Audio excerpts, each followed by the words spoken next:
Okay, so now let's actually try it. First of all, on the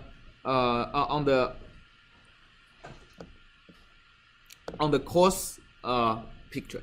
Okay, so again, let's compare just the one multigrid cycle, which involves 10 iterations here and 10 iterations here, right? So 20 iterations in total. Let's compare one cycle of multigrid against the 20 iterations of Jacobi, just on the fine grid.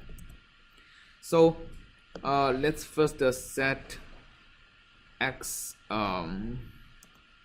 equal to, let's make it, oh, oops, I should be clearing the command window, not clearing that. So I need to import this again. Finish x equal to, let me go back to command history actually. Go back. So I want to convert it to double, divide it, and I also want to get the course. After the course, I want to get the right hand side. Okay, so that's what we need. Okay, so let me start with x equal to x true course, and set the intermediate, set the interior to 0. All right, so that's my initial guess. So first, let me apply 20 iterations of Jacobi.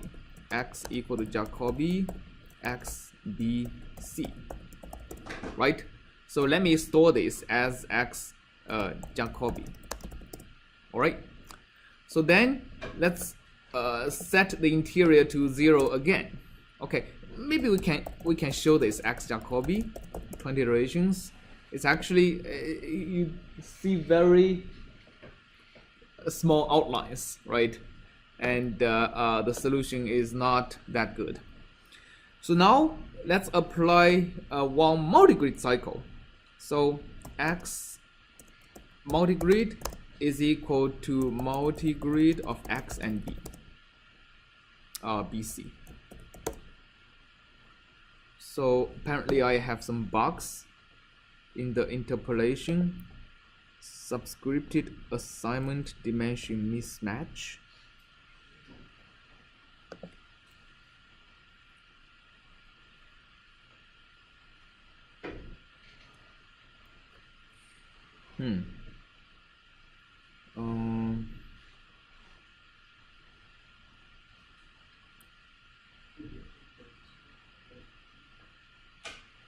Which one should be n-1?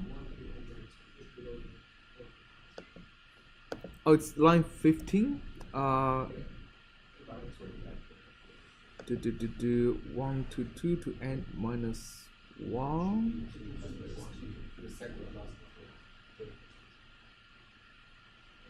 Wait, so you're saying here should be -1?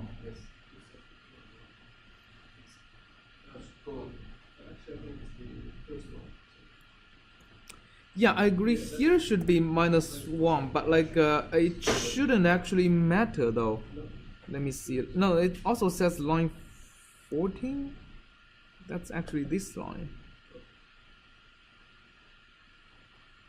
So okay, let's actually set a breakpoint over here and figure out what actually happens.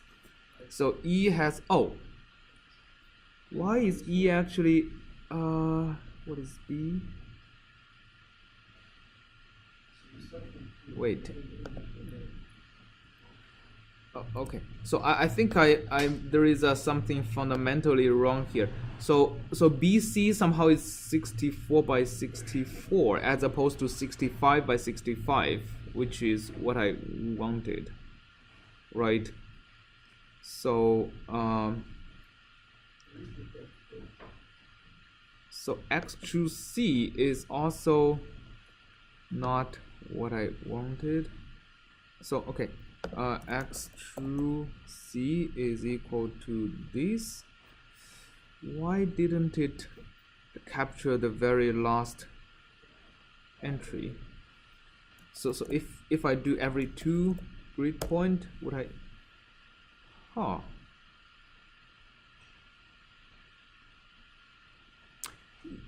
Yeah, I thought I could get to the very end of it. Pardon? Yeah, this code I think is fine. The problem is that my B should have a odd dimension. Yeah. So like the line for B and the first E, each one could be added. Then at the second one, when you set the one, add minus one. Yeah.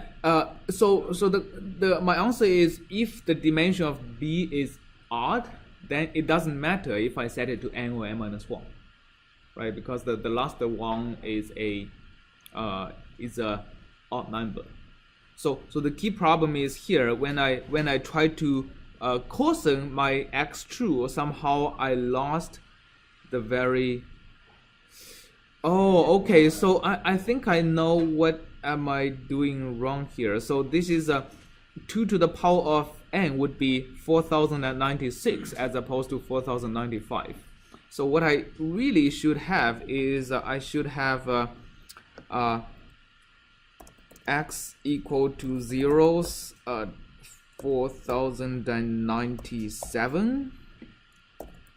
Okay, and I should set x 2 to n minus 1, 2 to n minus 1 to be my x true, and x true is equal to x. So basically, that's what I wanted. I wanted the dimension of x to be 1 larger than that 2 to the n, as opposed to 1 smaller. Okay, so I think when I made the picture, I made it actually I didn't include the boundary condition as part of the picture. So now let's add it back. All right, is it clear what I did wrong? Huh? Pardon?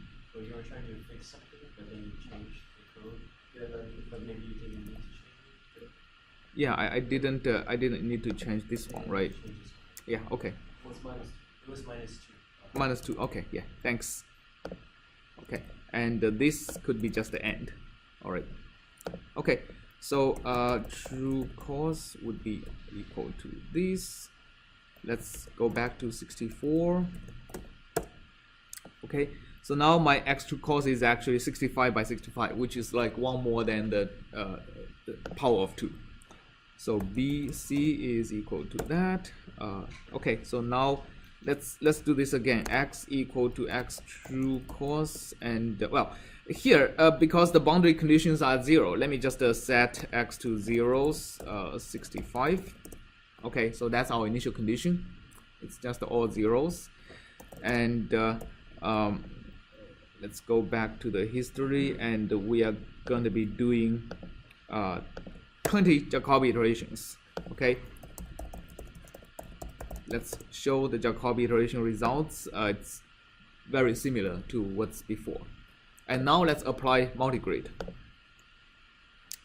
So x is equal to zeros, 65, and x multigrid is equal to applying multigrid. Now it works. Okay, and let's actually make make 2 figures. Let's actually subplot 2 to 1, and I am show x Jacobi. Okay, and make another figure, show multigrid. Okay, so as you can see that maybe you can see a little bit like that the Jacobi result gets a little bit more. Sorry, the multigrid gets you a little bit more details, right? And we can keep doing this. Actually, let's apply a few more iterations. So for example, we can apply the 20 Jacobi iterations for another 2 times. Okay, we applied it to 1, and now we have 60 Jacobi iterations. And we can also apply the multigrid iterations twice more, and twice more. So let's show this again. So now each one is after 60 iterations, right? And you can see a little bit more details in multigrid, and still Jacobi is not very good.